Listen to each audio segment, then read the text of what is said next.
video I'm about to make are just for my working class lady. So if you're not a working class, just swipe. I'm waiting. Swipe. Have they gone? Okay. So today I'll be talking on how to balance work, personal life, because some of us are finding the challenge of how to balance your work and your personal life, especially for my girls that are maids and nanny. The workload is too much and also it's kind of draining. So we are battling between work and personal life because sometimes we overdo, and sometimes our personal time, the personal time we're supposed to take for ourselves to rest, we take to still work. So I'll be teaching you girls, and I'll be also teaching all my working class ladies and guys how to balance work and personal life.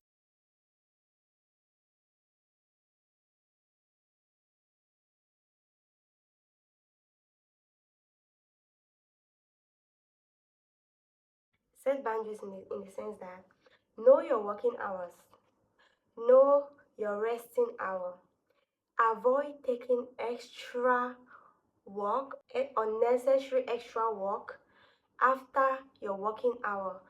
It should be clear to you when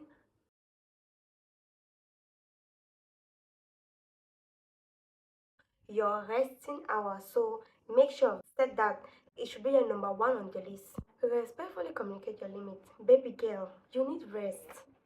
Baby boy, you need to rest. Your brain needs to rest. You can't keep overworking yourself every day. So please make sure you set boundaries on that. Create small self-care routine. Even if you are busy as hell, you can still do little things like taking some fresh air, going for a walk, doing stretching morning and night, doing yoga exercise, listen to cool music that can calm your soul, doing some kind of certain things to at least boost your energy, boost your inner emotions, you understand? And plan your day. Number three on the list is plan your day, because we turn out to do certain things, we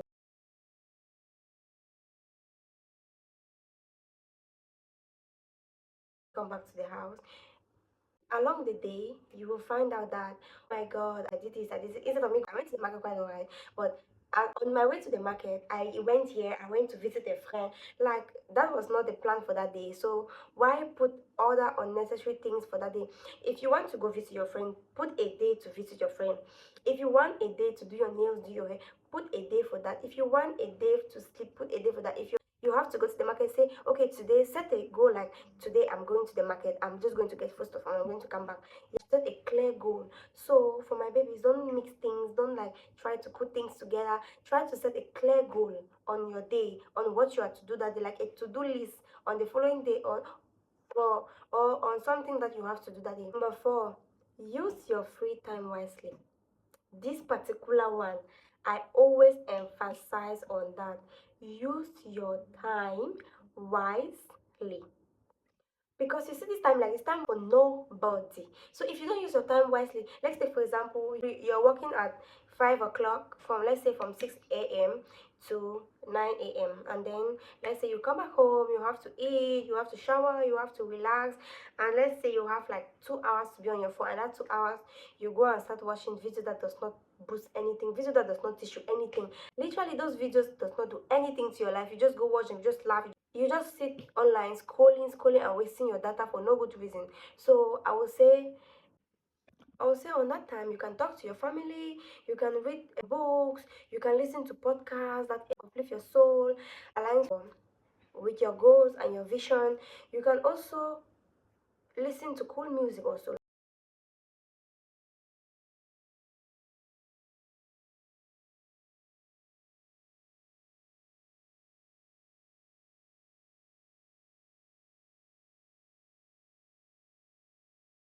You do this thing, talk to your family, talk to loved ones, try to engage with people, try to network with people and other people, or try to listen to podcasts, try to follow up. Like, you can listen to news or certain things like that, things that matches or aligns with your goal and your vision. Number five, I think this was supposed to be my number one.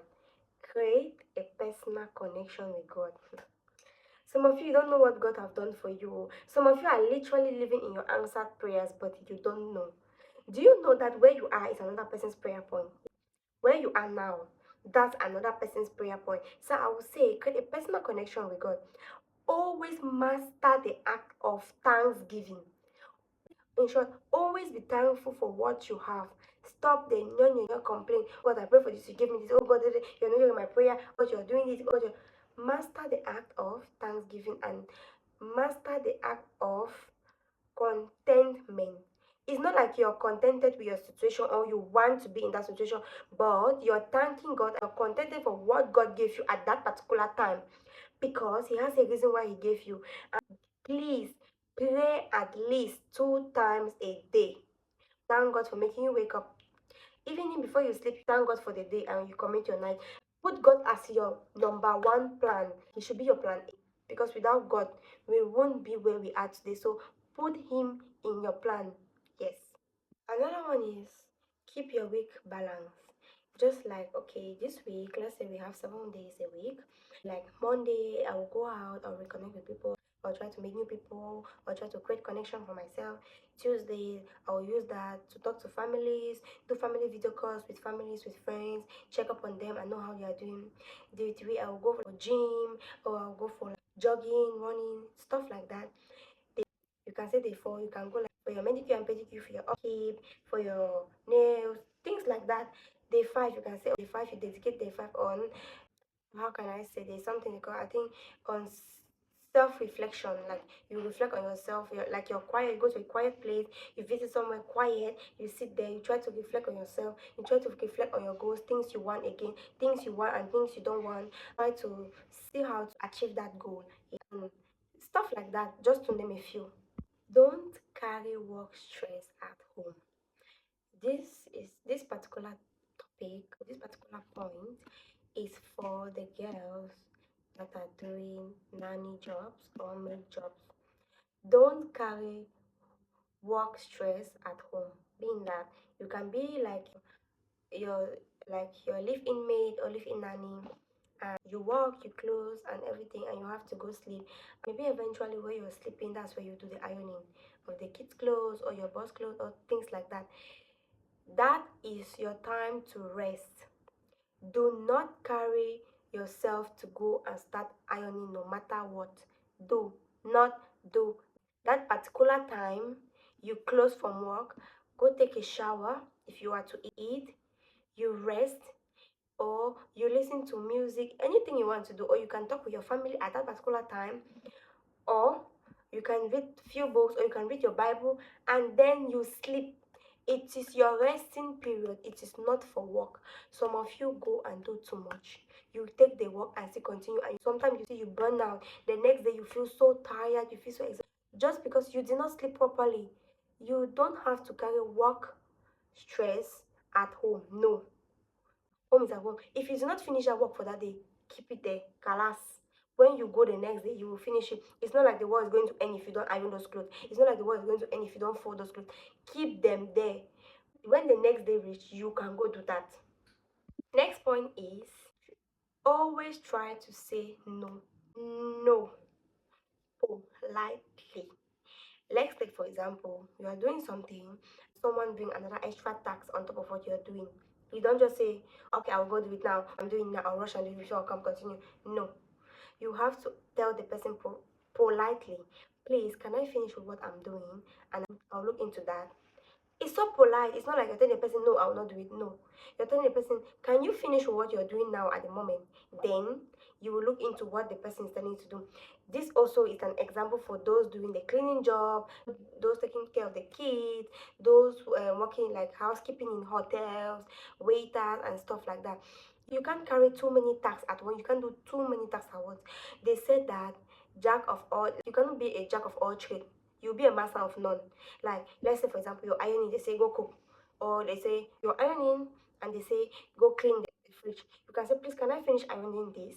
Then I will go clean the fridge later. Or if you're cleaning the fridge and they say you have to go iron, you can say, please, can I finish cleaning the fridge now? You cannot just leave the fridge, leave everything there that you're cleaning, and you fly to go iron clothes. It does not work like that. You have to do one thing at a time. There is a law and there is a format for that. Same goes to those doing other jobs. This is not only for nanny or for mates. Same goes to those doing other jobs. Learn a skill. Learn a skill. You must not necessarily go to school or go where they are doing things to learn a skill. You can learn graphic designing. You can learn editing. There are so many things you can learn online. Take your time to learn a skill. The world is evolving now that if you are sitting there depending on your degree that you have, my brother, my sister, you should make there, you will remain there. You are going to remain in the same place. You're going to be stagnant. I'm not saying to have a degree is not nice. To have a degree is nice. But having a skill is another added. It's like for those of us working out of the country or abroad, you know what I'm saying. What you can offer, your skill is what pays you more. You can have master's degree in something in a particular field. Someone has the skill and has experience more than you in that particular field, and the person is not a graduate, they will take that person. You sit there and you see, but they will take that person and they will not take you. Why? Not because you have master's degree, or because the person has skill and the person has experience. So please, learn. Skill should be like your number one plan. Learn a skill. Learn to take care of your emotional health, because this thing is so draining. If you're out of the country and you're working, you're trying to balance your life and work at the same time, sometimes you feel homesick, sometimes you miss your friends, sometimes you miss partying. We cannot lie, there are times that we miss partying. Sometimes you miss partying, sometimes you miss your family, sometimes you miss your friend, sometimes you feel as to cry. Honey, if you feel as to cry, I know some men, they can't cry, but sometimes they'll feel bad, sometimes they'll feel like there's, there's another kind of way that you feel like you have a burden in you. Try to express yourself. If it means you have to scream, don't care, scream it out, scream that emotions out, because at the end of the day, you have yourself to blame. At the end of the day, you'll be the one showing off yourself. At the end of the day, if you close your eyes now, few years they'll forget about you and life goes on. So please take care of your emotions, take care of your personal emotion, take care of your health. Celebrate small wins. If you set a goal that this week you're going to save 500 dirham, you're going to save $100, you're going to save €100, and you did that, celebrate it. Thank God for it. If you told yourself you're going to learn how to say no politely, or if you were rude, you tell yourself, I'm going to learn how to be polite. Or if you were trying to learn how to communicate properly and you did that, or you were trying to learn a language and you eventually started like the basic about that particular language, celebrate it. Thank God for it, because it is not easy. That's a milestone for you.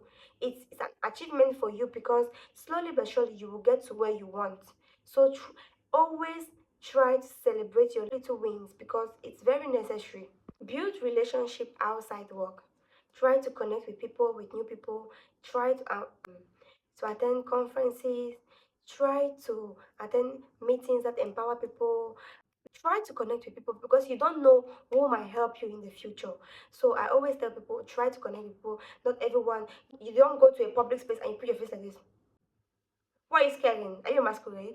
Try to smile. Always smile. Connect with people. Yes. Connect with people, because you don't know. You can just smile, you underestimate that, you don't know what that person can do. You don't know if that's your destiny helper. I always tell people, try to create connection outside work.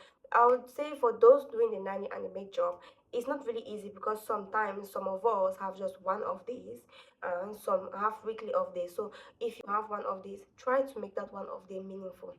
Let's say you set a goal like, okay, there's this program that they are running in this particular place. Let's say there's a program about your goal, the kind of field you want to go into, or you're wishing to go into, and they say you have to pay money for that conference. No problem, darling. You can pay money for that conference. If the conference is from 9 to 12 o'clock, you go attend the conference. After the conference, you can go see somewhere chill, relax, calm down your mind, try to process, try to reflect on yourself. And after that, you can go home. If you have friends, you want to go visit those friends, you can go visit. You guys can talk, you can laugh, like things like that. So try to create connection outside work.